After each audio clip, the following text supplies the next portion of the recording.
नमः शिवाय। ओम नमः शिवाय।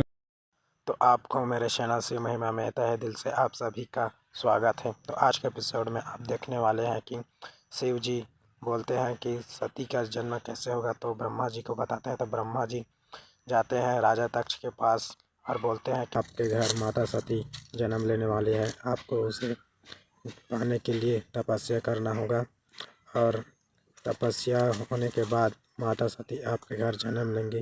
तो आइए देखते हैं वीडियो में कि क्या माता सती दक्ष राजा के घर जन्म लेंगी। मैं ओमकार हूं, तीनों कालों के आकार को अपने व्रत में स्थित रखने वाला ओमकार।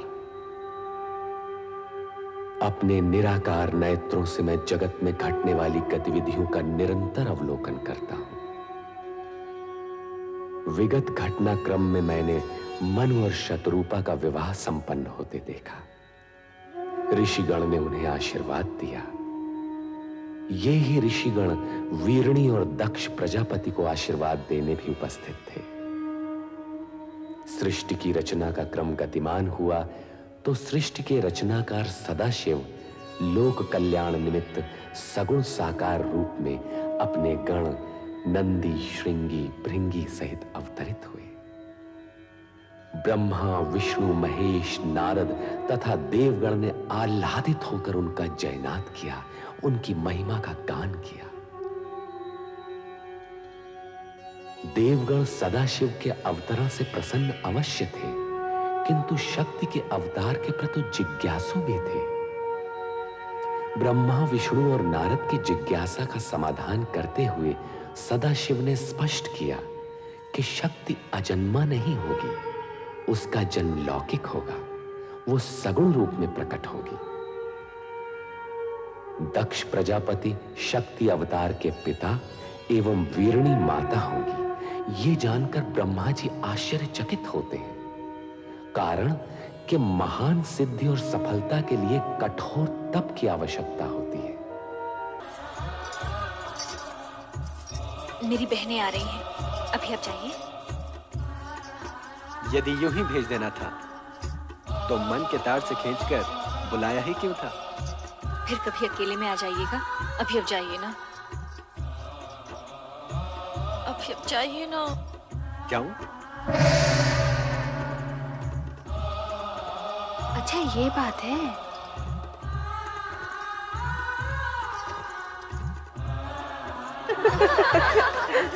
किससे बातें कर रही थी रति? किसी से भी नहीं। यहाँ कोई आया ही नहीं था। ये अपने आप से ही बातें कर रही थी। लगता है इसका मन भरमा गया है। आंखें दुल्हन बनी है और पलकें घूंघट सजा रही हैं। अधरों पर नहीं नहीं और मन में हाँ हाँ। अपने प्रियतम को यहाँ बुलाकर उसे अपने मन का हाल सुनाकर कहती है यहाँ कोई आया ही नहीं। बताओ ना रति, कौन था वो जो तुम्हारे हृदय को शीतल पवन की तरह स्पर्श कर आनंदित कर गया? बोल ना रति, कौन था वो जिसके मिलन से तेरे मुख की लालिमा और भी चमक उठी? बोलो ना, कौन था वो जो तुम्हारी चंचल चितवन और मादक मुस्कान के आकर्षण में बंधा यहाँ तक चलाया था? वो कौन था, कहाँ से आया था, मैं कुछ भी नहीं जानती। ओहो, परंतु उसके आगमन से जो मुझे आनंद की अनुभूति हुई है वो मैं नहीं बताने वाली। अच्छा, तो फिर हमें ही पता लगाना होगा कि वो था कौन।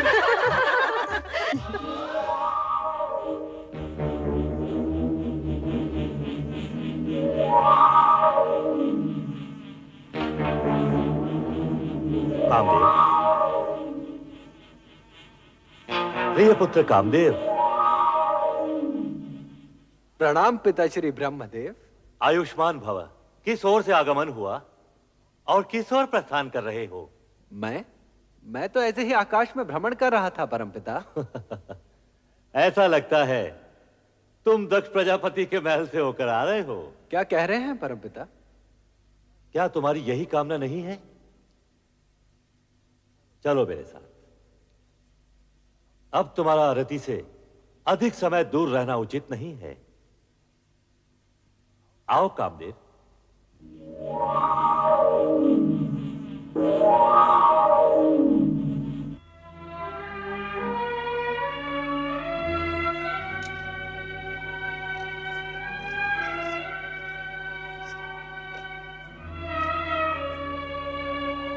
बात है महाराज?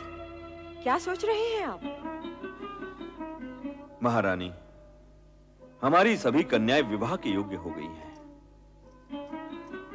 उनके लिए योग्य वरों का चयन करना किसी समस्या से कम नहीं। विधाता हर कन्या का भाग पहले से ही निश्चित कर देता है, और जिन कन्याओं ने दक्ष प्रजापति की पुत्रियों के रूप में जन्म लिया है, वे साधारण नहीं हो सकती। आप उनकी चिंता छोड़िए। पुत्र दक्ष। पिताश्री, प्रणाम। प्रणाम पिताश्री। परमपिता। आयुष्मान भव। इन्हें पहचाना? ये पुष्पधनवा कामदेव हैं। इन्हें भला कौन नहीं जानता। संभवतः तुम ये नहीं जानते कि हम तुम्हारी चिंता दूर करने आए हैं। हमारी चिंता? चिंता कैसी पिताश्री? तुम्हारी पुत्री रति के लिए कामदेव ही सर्वश्रेष्ठ वर हैं। हमारी इच्छा है कि तुम इन दोनों का विवाह शीघ्र ही संपन्न कर दो। रति और कामदेव पति पत्नी के रूप में एक दूसरे के पूरक बनेंगे। अब सोचने का समय नहीं है दक्ष। हम जानते हैं रति का जन्म कामदेव के लिए ही हुआ है, और इन दोनों की आकर्षण शक्ति एक दूसरे को निकट भी ला चुकी है। यदि ऐसा है तो आपकी आज्ञा हमें शिरोधारी है परमपिता। हम आपकी आज्ञा का पालन शीघ्र ही करेंगे पिताश्री।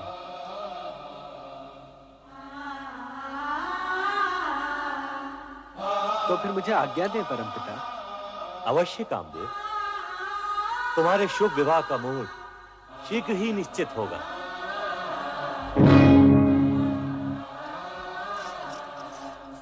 अकस्मात आपके दर्शन पाकर हमें अपार हर्ष हुआ है परमपिता। वीरणी, दक्ष, हमारे आगमन का उद्देश्य रति कामदेव विवाह प्रस्ताव से कहीं अधिक महत्वपूर्ण है। हम तुमसे एक विशेष अनुरोध करने आए हैं। अनुरोध क्यों पिताश्री? आप आज्ञा दीजिए। आदिदेव महादेव रुद्रावतार का सगुण रूप लेकर कैलाश पर प्रकट हो चुके हैं। ये तो तुम्हें ज्ञात ही होगा। सुना अवश्य है पिताश्री, परंतु सर्वशक्तिमान होते हुए भी उन्होंने ये विचित्र रूप धारण क्यों किया, ये मेरी समझ से परे है। शिव का ये रूप वैराग्य, योग व भक्ति एवं श्रद्धा का मूर्तिमान स्वरूप है। इसे समझना बड़े बड़े ज्ञानियों के लिए भी कठिन है। समय आने पर तुम्हें उनकी महानता का परिचय होगा। आप सत्य कह रहे हैं परमपिता। आपसे अधिक भोलेनाथ के विषय में भला और कौन जान सकता है। परमपिता, पहले ये बताइए कि आप जिस अनुरोध की बात कर रहे थे वो क्या है? मैं शिवाज्ञा से तुम्हारे पास एक संदेश लेकर उपस्थित हुआ हूं। क्या है वो संदेश? तुम दोनों को आद्य शक्ति मां जगदम्बे को पुत्री रूप में पाने के लिए तपस्या करनी होगी। तपस्या? तपस्या क्यों पिताश्री? यदि शक्ति माता को हमारे यहां पुत्री रूप में जन्म लेने की इच्छा है तो वे उसी रूप में प्रकट होंगी। उसके लिए तपस्या की क्या आवश्यकता है? मैं भी यही सोच रही हूँ। हमारी इतनी कन्याओं की तरह वो भी जन्म ले लेंगी। वे अन्य कन्याओं की तरह सामान्य कन्या नहीं होंगी। तपस्या करके उन्हें प्रसन्न किए बिना उनकी प्राप्ति असंभव है। यह न भूलो कि शक्ति के सगुण अवतार के माता पिता बनने का श्रेय और गौरव तुम दोनों को ही प्राप्त होगा, यह निश्चित है। इसलिए इस शिवाज्ञा को शीघ्र स्वीकार करके शक्ति आराधना प्रारंभ करो। जैसी आपकी आज्ञा। रति कामदेव के विवाह के पश्चात सर्वप्रथम हम आप ही की आज्ञा का पालन करेंगे पिताश्री। तुम्हारा कल्याण हो वत्स दक्ष और वधु वीरनी। महारानी, पिताश्री की इच्छा अनुसार हमें शीघ्र ही रति कामदेव का विवाह संपन्न कर देना चाहिए। करचरण कृतं वा कायजं कर्मजं वा श्रवणनयनजं वा मानसं वा पराधं विहितम्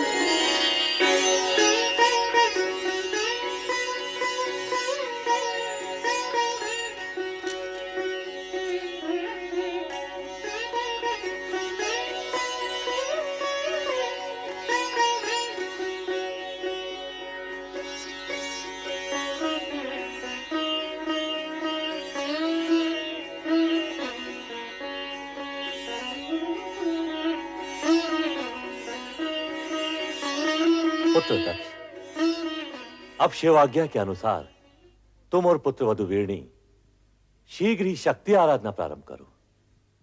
जो आज्ञा। ओम ह्रीं क्लीं चामुंडाय विच्चै नमः। ओम ह्रीं क्लीं चामुंडाय विच्चै नमः। ओम ह्रीं क्लीं चामुंडाय विच्चै नमः। ओम ह्रीं क्लीं चामुंडाय विच्चै नमः। ओम ह्रीं क्लीं चामुंडाय विच्चै नमः। ओम ह्रीं क्लीं चामुंडाय विच्चै नमः। ओम ह्रीं क्लीं चामुंडाय विच्चै नमः। ओम ह्रीं क्लीं चामुंडाय विच्चै नमः। ओम ह्रीं क्लीं चामुंडाय विच्चै नमः। ओम ह्रीं क्लीं चामुंडाय विच्चै नमः।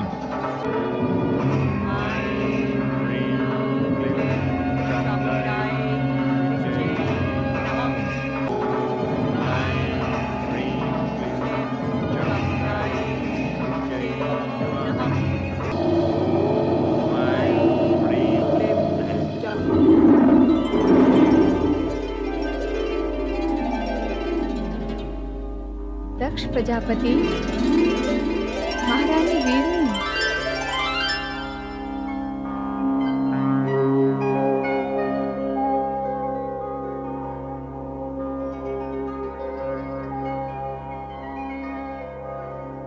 हे मां जगदम्बे, अष्टभुजाधारी विश्वेश्वरी, प्रणाम। देवी शक्ति, आपके दर्शन पाकर हम धन्य हो गए। तुम्हारी भक्ति आराधना सफल हुई प्रजापति दक्ष। महारानी वीरणी, मैं तुमसे प्रसन्न हूँ, वर मांगो। मां, अब तो साक्षात शक्ति है मां जगदम्बे। परमपिता ब्रह्मा जी की प्रेरणा से आपको पुत्री रूप में पाने की कामना से ही हमने ये तपस्या की है मां। हमारी ये कामना पूर्ण करें मां, हमारी ये कामना पूर्ण करें। मेरी कोख से जन्म लेकर हमें माता पिता होने का गौरव प्रदान करें, हमारी इच्छा पूर्ण करें। आदि शक्ति विश्वेश्वरी। तथास्तु। परंतु मेरा इस प्रकार शक्ति रूप में प्रकट होना शीघ्र ही आपकी स्मृति से ओझल हो जाएगा। ये किस लिए माँ? आप दोनों को ये स्मृति नहीं रहेगी कि मैंने आपकी पुत्री के रूप में जन्म लेने का वरदान दिया है। ऐसा क्यों मां सर्वेश्वरी? इस कारण कि मेरे जन्म के पश्चात आप मुझे साधारण कन्या समझकर उसी प्रकार स्वाभाविक व्यवहार करें जिस प्रकार सामान्य माता पिता अपनी पुत्री से करते हैं। ये किस लिए माँ? हर प्रयोजन बताया नहीं जाता महारानी वीरणी। जैसी माँ विश्वेश्वरी की इच्छा, परंतु अब हमारी कामना शीघ्र ही पूर्ण कीजिए। तुम्हारी कामना पूर्ति का वरदान तो मैंने दे ही दिया है महारानी वीरणी। कल्याण हो। जय हो मां आदिशक्ति जगदम्बे, जय हो। जय हो।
महारानी जी, बधाई हो, बधाई हो।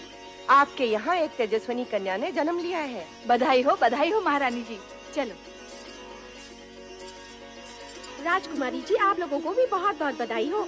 ये शुभ समाचार जाके महाराज को सुनाते हैं। चलो चलो, चलो। माताश्री, आज का दिन हम सबके लिए बड़ी प्रसन्नता का दिन है। बधाई हो महाराज, बधाई हो। महारानी वीरनी ने एक दिव्य कन्या को जन्म दिया है। कन्या के प्रकट होते ही सारे महल में उसकी ज्योति फैल गई। तेजस्वी कन्या ने जन्म लिया है महाराज। ये शुभ समाचार सुनकर हम धन्य हुए हैं। सुलेखा, ये लो अपना पारितोषिक।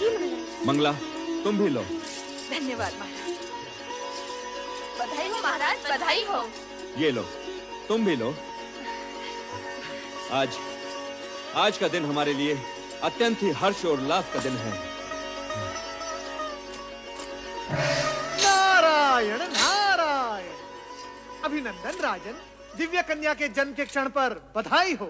देवऋषि, आश्चर्य है, आप सही समय पर पधारे। नारायण नारायण। आश्चर्य कैसा राजन, दिव्य कन्या के जन्म का क्षण ही हमें यहाँ खींच लाया है।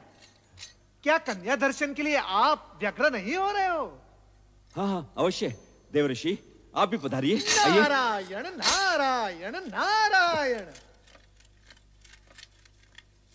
पिताश्री, बधाई हो। बधाई हो, तुम सबको भी बधाई हो। आज का दिन अत्यंत मंगलमय है। जाओ, सब मिलकर मंगल गीत गाओ और पूरे वातावरण को मंगलमय कर दो। चलो। देवियों, आनंद करो देवियों। ये लो। प्रणाम। नारायण नारायण। दर्शन पाकर आंखें धन्य हुई। भ्राता दक्ष, इस तेजस्विनी कन्या का नामकरण इसी समय हो जाना चाहिए। नामकरण इसी समय? हाँ, आज का ये दिन और ये समय अति पावन है। जैसी आपकी इच्छा देवर्षि। इसके दर्शन से मन में सात्विक भाव प्रकट हो रहा है, इसलिए इसका नाम सती होना चाहिए। सती? धन्यवाद देवर्षि, आपने कन्या का नाम अति उत्तम बताया है। हमारी ये कन्या सती के नाम से ही प्रसिद्ध होगी। हम इसी समय पूरे राज्य में घोषणा करवा देते हैं कि प्रजापति दक्ष की कन्या सती ने जन्म लिया है। नारायण नारायण। दक्ष कन्या सती की जय हो। दक्ष कन्या सती की जय हो। दक्ष कन्या सती की जय हो।